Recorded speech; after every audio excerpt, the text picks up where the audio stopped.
Welcome back to clean news Rajasthan. चलिए देखते हैं राजस्थान की 15 फटाफट बड़ी खबरों को। सीएम भजन लाल बोले, समाज के असली नायक है पुलिसकर्मी, वर्दी मैस भत्ते में वृद्धि की घोषणा। मुख्यमंत्री भजन लाल शर्मा ने राजस्थान पुलिस स्थापना दिवस के अवसर पर पुलिसकर्मियों को बड़ी सौगातें दी हैं। बुधवार को आरपीएच जयपुर में आयोजित समारोह में मुख्यमंत्री ने पुलिसकर्मियों को समाज के असली नायक बताते हुए वर्दी और मेस भत्ते में वृद्धि की घोषणा की है। साथ ही पुलिसकर्मियों को अब ऐसी डीलक्स बसों में निःशुल्क यात्रा की सुविधा मिलेगी। मुख्यमंत्री ने कहा कि पुलिस की वर्दी केवल एक कपड़ा नहीं बल्कि जिम्मेदारी, वचन और जीवन का अर्थ है। उन्होंने पुलिसकर्मियों के साहस, सेवा भावना और बलिदान को नमन करते हुए कहा कि हर आपदा और संकट में सबसे पहले पुलिसकर्मी ही जनता की सुरक्षा में खड़े नजर आते हैं। राजस्थान में कृषि उपज मंडियों के श्रमिकों के लिए खुशखबरी। राजस्थान सरकार द्वारा चलाई जा रही महात्मा ज्योतिबा फुले मंडी श्रमिक कल्याण योजना के तहत अब कृषि उपज मंडियों में पंजीकृत श्रमिकों को बेटियों की शादी पर 75,000 रुपए की आर्थिक सहायता मिलेगी। इससे पहले यह राशि 50,000 रुपए थी, जिसे अब बढ़ाकर 75,000 रुपए किया गया है। यह संशोधित सहायता राशि 1 अप्रैल से लागू हो चुकी है। इस योजना के तहत करौली जिले के 152 श्रमिकों की बेटियों को उनकी शादी पर 75,000 रुपए दिए जाएंगे। यमुना जल समझौते पर एक्शन मोड में भजन लाल सरकार। यमुना जल समझौते पर राजस्थान की भजन लाल सरकार एक्शन मोड में है।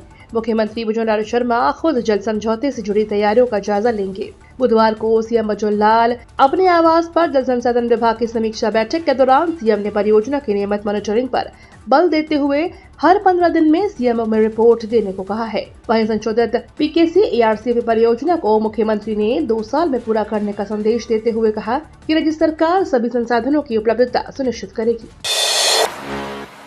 राजस्थान में अब तक 17 लाख से ज्यादा लोगों ने छोड़ी खाद्य सुरक्षा योजना।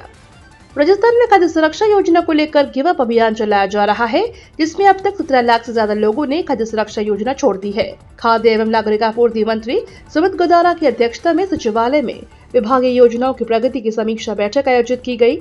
इस बैठक में गिव अप अभियान के तहत अपात्रों द्वारा खाद्य सब्सिडी छोड़ने, खाद्य सुरक्षा पोर्टल के पुनः प्रारंभ होने के उपरांत नए लाभार्थियों के जोड़ने एवं खाद्य सुरक्षा सूची से जुड़ने के लिए लंबित आवेदनों की स्थिति पर विस्तार से चर्चा की गई।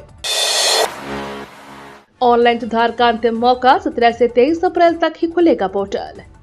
राजस्थान लोक सेवा आयोग ने प्राध्यापक एवं कोच परीक्षा 2024 तथा सहायक आचार्य परीक्षा 2024 के अभ्यर्थियों को बड़ी राहत दी है। आयोग ने अभ्यर्थियों को आवेदन में सुधार करने का सुनहरा अवसर प्रदान किया है। 17 से 23 अप्रैल 2025 तक अभ्यर्थी कुछ विशेष प्रविष्टियों को छोड़कर अन्य सभी जानकारियों में ऑनलाइन संशोधन कर सकेंगे। यह सुविधा केवल ऑनलाइन माध्यम से ही उपलब्ध होगी और इसके लिए 500 रुपए का शुल्क निर्धारित किया गया है।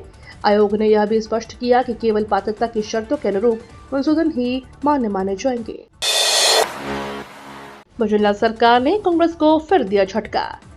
प्रदेश में भजन लाल सरकार फ्लैगशिप कार्यक्रम के तहत बड़ा बदलाव करने जा रही है। इस दौरान पूर्ववर्ती गहलोत सरकार में संचालित 33 योजनाओं को सरकार ने फ्लैगशिप कार्यक्रम से बाहर कर दिया। भजन लाल सरकार ने अब केवल अपनी खुद की 26 योजनाओं को ही फ्लैगशिप कार्यक्रम में शामिल करने का निर्णय नहीं किया है।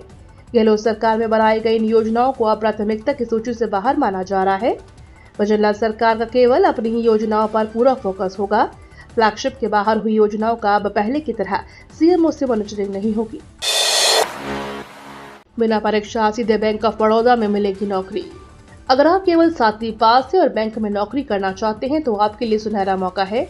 बैंक ऑफ बड़ौदा ने वॉचमैन कम माली के पदों पर भर्ती का नोटिफिकेशन जारी किया है।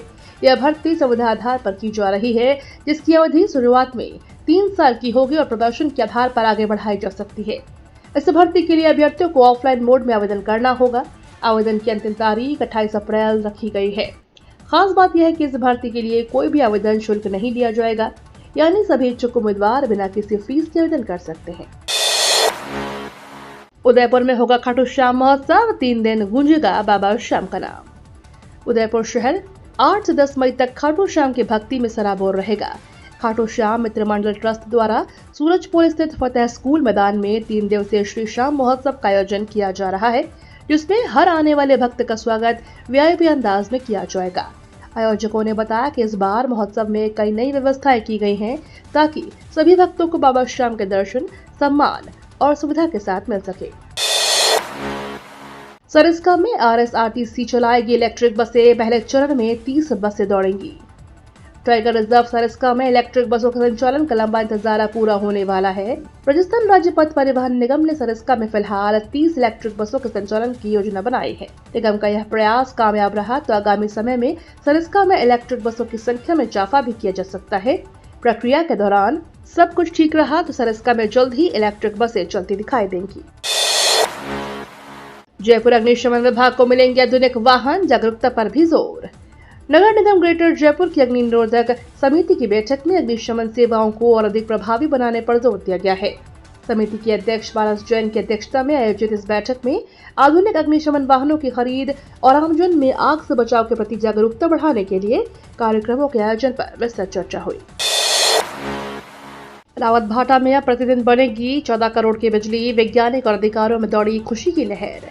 राजस्थान को मिलेगा लाभ। राजस्थान परमाणु विद्युत परियोजना में देश के तीसरे स्वदेशी 700 मेगावाट के परमाणु रिएक्टर ने व्यावसायिक उत्पादन शुरू किया है। अभी इकाई 50% क्षमता 320 मेगावाट पर प्रचालन कर रही है। इकाई ने व्यावसायिक उत्पादन शुरू किया तो नियंत्रण कक्ष में मौजूद वैज्ञानिक अधिकारियों में खुशी की लहर दौड़ गई।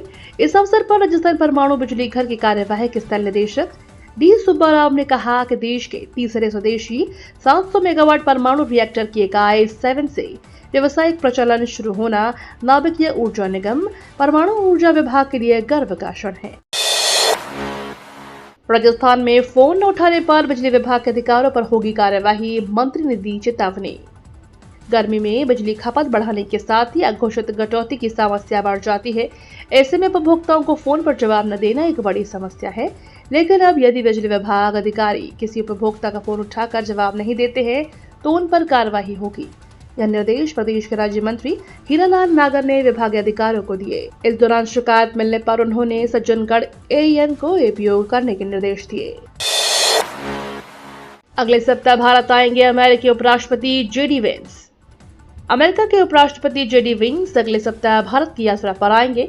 इस दौरान वो प्रधानमंत्री नरेंद्र मोदी से मुलाकात करेंगे। साथ ही नई दिल्ली, जयपुर और आगरा जाएंगे। भारतीय विदेश मंत्रालय ने एक बयान में कहा कि अमेरिका ने उपराष्ट्रपति JD वेंस 21 से 24 अप्रैल तक भारत की पहली आधिकारिक यात्रा पर आएंगे। उनके साथ द्वितीय महिला उषा वेंस, उनके बच्चे और अमेरिकी प्रशासन के वरिष्ठ सदस्य भी होंगे। विदेश मंत्रालय ने कहा, यात्रा के दौरान वेंस 21 अप्रैल को प्रधानमंत्री नरेंद्र मोदी से मिलेंगे। शिक्षा मंत्री मदन दिलावर के निर्देश पर RBSE ने उठाया बड़ा कदम। पायलट प्रोजेक्ट के तौर पर रीचेकिंग शुरू।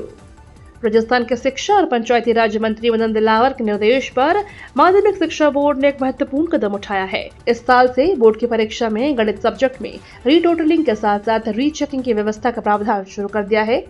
रीचेकिंग व्यवस्था के तहत छात्रों को अपने परीक्षा परिणामों की जाँच कराने का अवसर मिलेगा।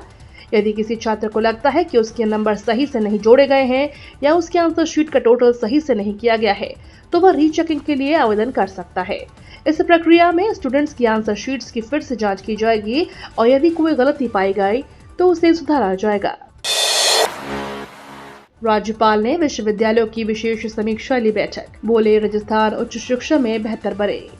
राज्यपाल हरिभाऊ बागड़े ने तकनीकी शिक्षा के अंतर्गत नवाचार अपनाते हुए नवीन उपकरणों के आविष्कार में भारत को अग्रणी बनाने, अधिक से अधिक पेटेंट स्वीकृत करवाने, पाठ्यक्रम में बौद्धिक क्षमता विकास के लिए विशेष ध्यान देने के लिए निर्देश दिए हैं। उन्होंने नई शिक्षा नीति को लागू किए जाने और NAC एक्रेडिटेशन के लिए विश्वविद्यालय द्वारा की जा रही कार्रवाई के बारे में भी विशेष रूप से जानकारी दी तथा कहा कि राजस्थान के सभी विश्वविद्यालय शिक्षा की गुणवत्ता पर विशेष ध्यान दें।